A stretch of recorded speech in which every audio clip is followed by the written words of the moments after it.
Outlook पर चर्चा करने के लिए अब एल्केमी कैपिटल मैनेजमेंट के क्वांट हेड और फंड मैनेजर आलोक अग्रवाल मौजूद हैं। उनसे जानते हैं मार्केट में अब क्या करना है। आलोक जी, गुड मॉर्निंग। काफी रेजिलियंस दिखाई मार्केट ने पिछले 3-4 महीने में, काफी कुछ झेला, गिरा नहीं। अब क्या ये मार्केट यहाँ से चलने को तैयार है? आपका क्या व्यू है इस समय? Hi, good morning, Anuj.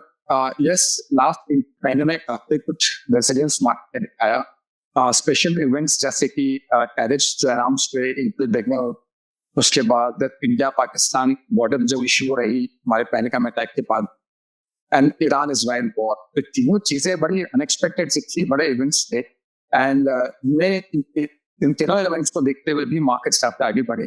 इनका मेन रीजन अमंग अदर ये भी रहा कि मैक्रो इंडिकेटर्स, ग्रोथ इंडिकेटर्स काफी इंप्रूव होते जा रहे हैं और कॉर्पोरेट अर्निंग नंबर्स रीजनेबली अच्छे आए हैं।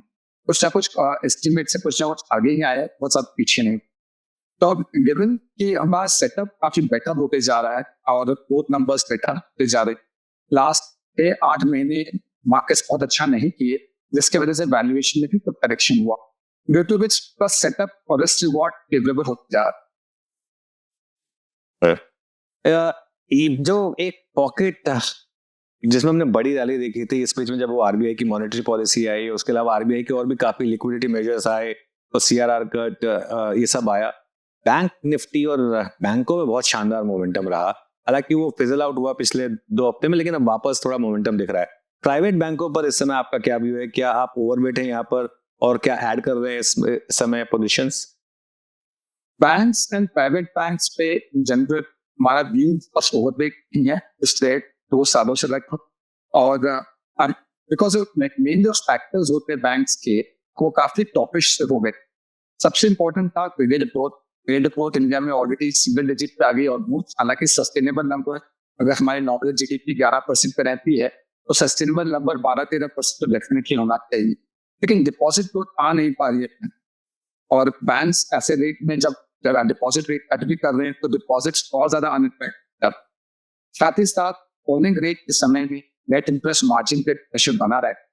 तो ओवरऑल अगर देखा जाए तो अर्निंग्स ग्रोथ बैंक सेक्टर की बहुत ज्यादा नहीं आ पा रही, और FY25 में भी उनका जो कंट्रीब्यूशन रहा है ओवरऑल प्रॉफिट्स और फोर्थ क्वार्टर में भी वो निफ्टी 500 से कम रह रहा है तब से को।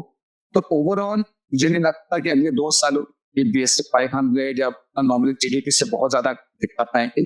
जब इनकी ग्रोथ वापस आने लगे, जिसका पहला इंडिकेटर होगा जब डिपॉजिट ग्रोथ बढ़ने लगे, दूसरा इंडिकेटर होगा जब नीड ग्रोथ बढ़ने लगे, तब जाके इनके व्यू पॉजिटिव बनेगा।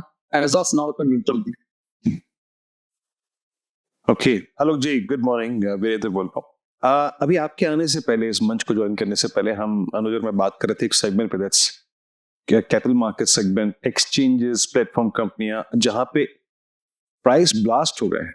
और आपको क्या लगता है, आई मीन पहले भी बाजार ने इनको हाई पीस पे एंटरटेन किया था, इस बार जब बाजार इस बुरे फेज से बाहर निकलेगा, and frankly speaking Nifty bank is at all time high, हम अपने ऑल टाइम हाई से मात्र 1000 अंक दूर हैं, क्या और हाई पीस बाजार एंटरटेन करेगा इन स्टॉक्स पे? क्या और यहां से प्राइस ब्लास्ट होने की संभावना लग रही है? आपको इस प्राइस पे करना क्या चाहिए सेगमेंट पे?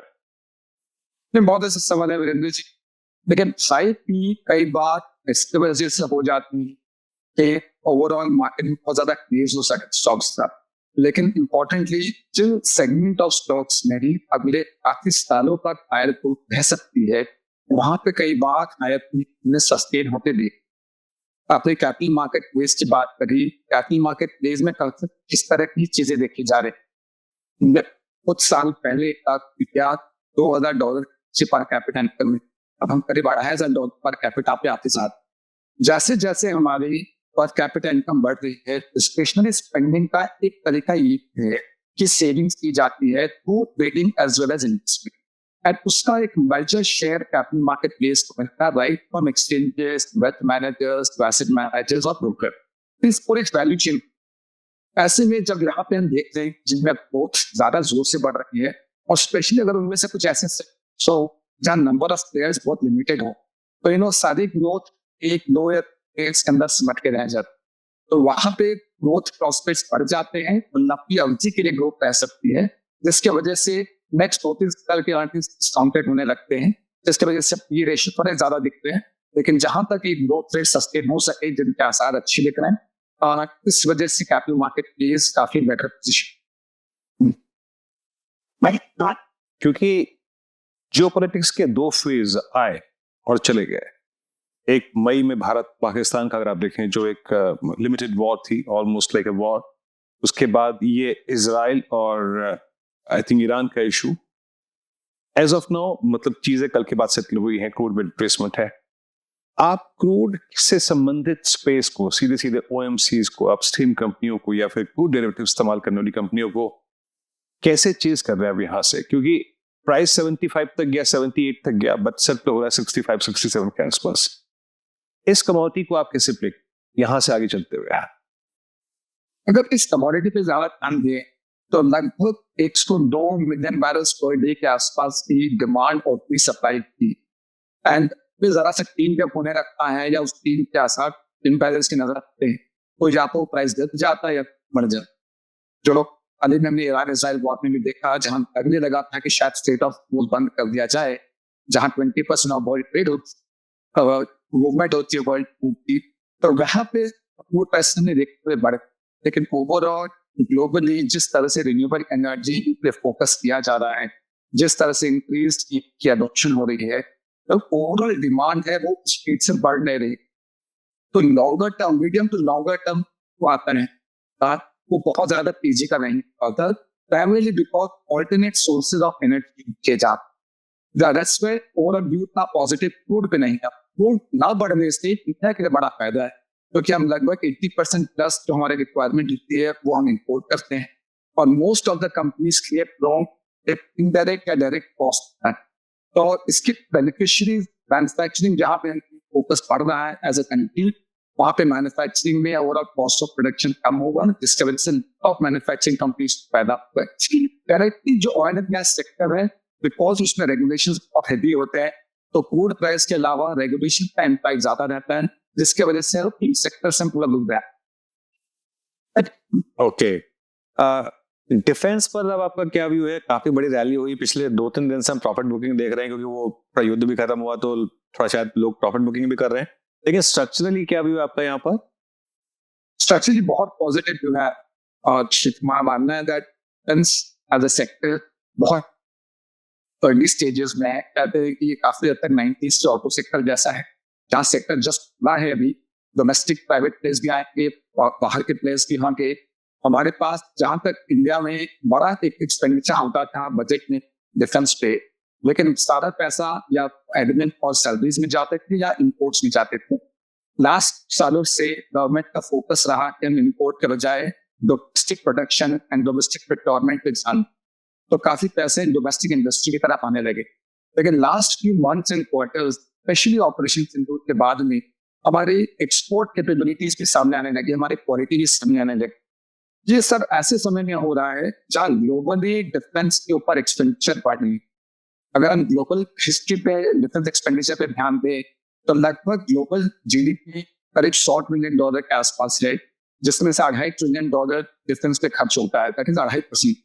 1960s में करीब 6% कोल्ड वॉर के वक्त में खर्च होता है, और ये नंबर्स बढ़ते जा रहे हैं। हमने लास्ट 3 सालों में देखा है, रशियन यूक्रेन वॉर हो, चाहे इंडिया पाकिस्तान की प्रॉब्लम्स हो, कभी कभी इंडिया चाइना रिलेटेड प्रॉब्लम हो जाती है, ईरान इजराइल वॉर से, इन सब में एक चीज तो डेफिनेट है, हर कंट्री के डिफेंस एक्सपेंडिचर बढ़ रहे हैं। तो ये जब 2.5% ऑफ जीडीपी का हो रहा था, और जो 60s में 10% भी हमने देखा है, जब ग्लोबली डिफेंस एक्सपेंडिचर बढ़ रहा हो, और ऐसे समय पे जहाँ पे इंडिया डोमेस्टिक गवर्नमेंट कर रही है और साथ में एक्सपोर्ट कैपेबिलिटीज बढ़ा रही है, हमारा मानना है रन के ग्रोथ का तो काफी लंबा है।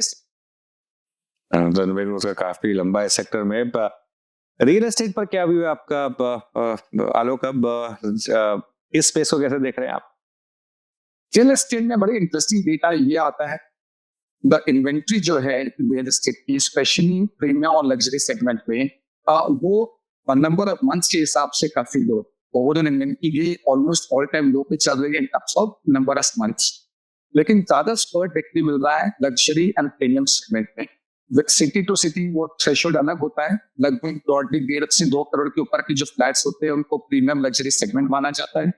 एंड वो सेगमेंट में काफी अच्छे से भी आप सी काफी डिमांड आ रही है। रिसेंटली कुछ बड़े डेवलपर्स बड़े बड़े प्रोजेक्ट्स भी लॉन्च किए, इतना तेज लॉन्च करने वाले थे, फुल प्रोजेक्ट भी लॉन्च किया एंड सारी चीजें बिक भी जा, तो वो सेगमेंट में भी डिमांड है।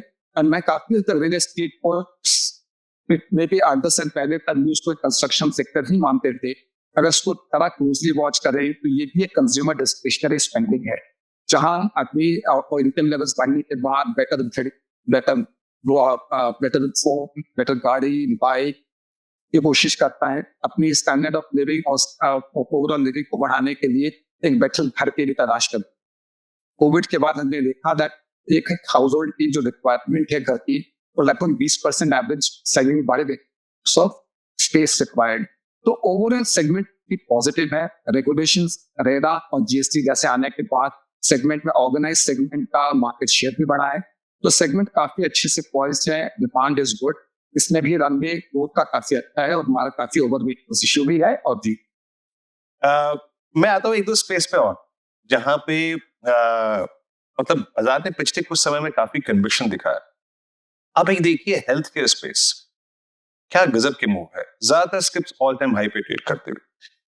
अभी अच्छा ये ऐसा स्पेस है जहां पे रिप्लेसमेंट नहीं था। आप देखिए डायग्नोस्टिक कोलैप्स हुआ, फार्मा कोलैप्स हुआ, बट ये कोलैप्स नहीं। जिस प्रकार की कैपेसिटी बिल्ड हो रही है, जिस प्रकार का बेड एडिशन है, जिस प्रकार के इनके एवरेज रेवेन्यू पर बेड है, आपको कन्विक्शन है स्पेस?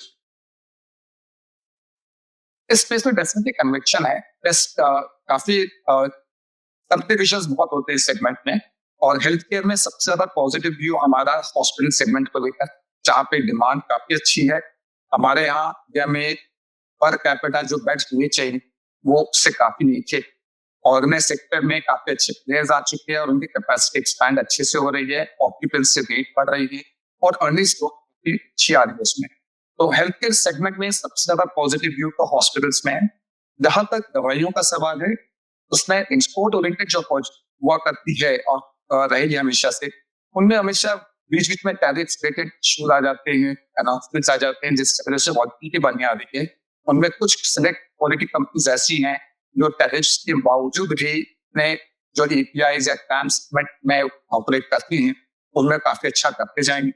तो वो सिलेक्ट कंपनीज जो एक्सपोर्ट अपॉर्चुनिटीज को कैप्चर कर रहे हैं, ये भी पॉजिटिव है। सीडीएमओ में पॉजिटिव है और ज्यादा पॉजिटिव व्यू है हमारा हॉस्पिटल सेगमेंट।